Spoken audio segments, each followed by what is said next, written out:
Assalamu alaikum wa rahmatullahi ta'ala wa barakatuh. This is your brother Hisham Ja'far with another episode of The One Man Nation, the legacy of Ibrahim alayhi salam in the 21st century. One of the features of Ibrahim alayhi salam's story in the Quran is that he frequently ends up debating or discussing with other people the message of Islam. One such example is when Allah subhanahu wa ta'ala describes how he prepared Ibrahim by showing Ibrahim, bringing him to guidance and to the light and to certainty, by letting him reflect over the heavens and the earth. Ibrahim alayhi salam eventually, straight after that, Ibrahim alayhi salam ends up in a conversation with his people. Allah says, وَحَاجَّهُ قَوْمُهُ. His people began to debate him. قَالَ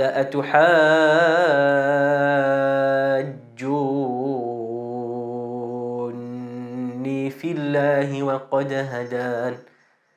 His people began to challenge him and debate him and argue with him. He said, how can you argue with me about Allah when Allah has given me such clear guidance?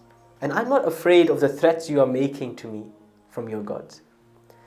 Who of us deserves to feel more safe? The one who's worshipping an idol, or the one who's worshipping the creator of the heavens and the earth and who's guaranteed safety from him? Ibrahim alayhi salam diffuses that argument with his clear proofs, with his eloquent speech. He engages the people with the concerns that they have. Later on in Ibrahim alayhi salam's life, not long after, Ibrahim alayhi salam is standing in the palace of Nimrud ibn Kan'an, one of the most terrifying tyrants of the time. As he stands in front of him, Nimrud ibn Kan'an is one of the first people in in history in general to claim that he is God, to claim that he is the creator, or he has powers that can change and control the elements. Allah mentions his story in the Quran when he challenges Ibrahim alayhi salam, and they have a back and forth, they have an argument, or they have a debate. Allah says, أَلَمْ تَرَ إِلَى الَّذِي حَاجَّ إِبْرَاهِيمَ فِي رَبِّهِ أَنْ آتَاهُ اللَّهُ الْمُلْكَ. Did you see the one? This is tahajjub here. Have you been amazed by the one who debated Ibrahim about Allah? He debated Ibrahim with regard to his Lord. Why? Why would he refuse and reject and challenge the truth? Allah says, "An atahu Allahul mulk." It's because Allah gave him wealth, power, status. Because we don't accept that sometimes wealth is a test, just as difficulty and poverty is a test. We don't realize that wealth and fame changes our attitudes.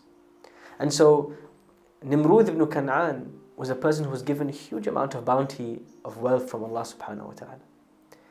And that got to his head, it made him arrogant. And that arrogance led him to eventually claim, I am God. The Quran also has another character, a famous character, who claimed that he was God or he had divine abilities, also due to his arrogance. Fir'aun, the Pharaoh of Egypt. Allah says in the Quran, وَجَحَدُوا بِهَا وَاسْتَيْقَنَتْهَا أَنفُسُهُمْ ظُلْمًا وَعُلُوًّا. They denied the truth even though they deeply believed in it, only out of arrogance and out of rebellion. So Ibrahim alayhi salam is standing in front of this man with the power to seize him, to capsize him, to destroy him, to do away with him. But although Ibrahim alayhi salam is standing in front of him, he has the courage and the tarbiyah, the upbringing, the culture, the knowledge that Allah has given him, the guidance, the light, that gives him the confidence to speak up to this person and say, رَبِّيَ الَّذِي يُحْيِي وَيُمِيتُ. My Lord, my Creator is the one that gives and takes life. قَالَ أَنَا أُحْيِي وَأُمِيتُ. He says, well, I can do that too. And Nimrud brings two men. He kills one and he lets the other one free. He goes, look, I give life and I take life too. Rather than debating the finer points and saying, no, that's not true, that's not really life and death, Ibrahim alayhi salam moves on to a more clear proof. This is the technique that he used to confuse and to make clear to this king the truth of what Ibrahim alayhi salam is preaching. Ibrahim says, فإن الله يأتي بالشمس من المشرق فأت بها من المغرب. He says, well, Allah brings the sun makes it rise from the east, so why don't you make it rise from the west? Ibrahim alayhi salam moves to a clearer proof, and Allah says, فَبُهِتَ الَّذِي كَفَرَ. The disbeliever was completely dismantled. He says the disbeliever was completely dismantled. Ibrahim alayhi salam's ability to diffuse an opponent's arguments, to make clear the message of Islam, and to back it up with robust and strong proofs and evidences is not something that any Tom, Dick and Harry can do. Not everybody can do that. But Ibrahim alayhi salam was prepared to do that from the years of reflection, engaging with his community, trying to think deeply about the creation of Allah. Allah prepared him for that journey. Don't think that you and I can enter into a debate with somebody who has doubts in Islam, or we can enter into a debate about some of the subtle or deeper aspects of Islam without that preparation. Debate, answering questions, presenting Islam in the world of competing ideas requires training. Not just intellectual and knowledge-based training, but spiritual as well. We need sincerity, we need maturity, we need sabr, patience, in order to deal with these challenges. But remember one thing, and here's the 21st century tidbit from this story, from this lesson of Ibrahim alayhi salam.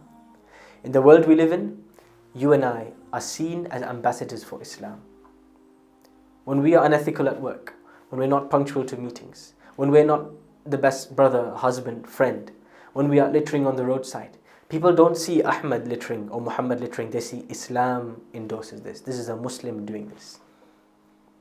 So whether you like it or not, you and I, we are ambassadors for Islam. And so people may challenge Islam, challenge the ideas, the beliefs of Islam. And we should be able to at least know where to go to find a response. We should be able to stand on our own feet and be able to fight off such attacks, fight off such challenges to Islam and to our beliefs. So put in the time. Write down in your habit tracker or in your journal or put in your plan that I'm going to learn this or read this book this month or next month in order to be able to present Islam to the people around me in my limited capacity, in my limited ability. And we can slowly but surely learn from the life of Ibrahim alayhi salam how to compassionately and intelligently present Islam and defend it in front of others and in front of opponents. Barakallahu feekum wal afu minkum. Wassalamu alaikum wa rahmatullahi wa barakatuh.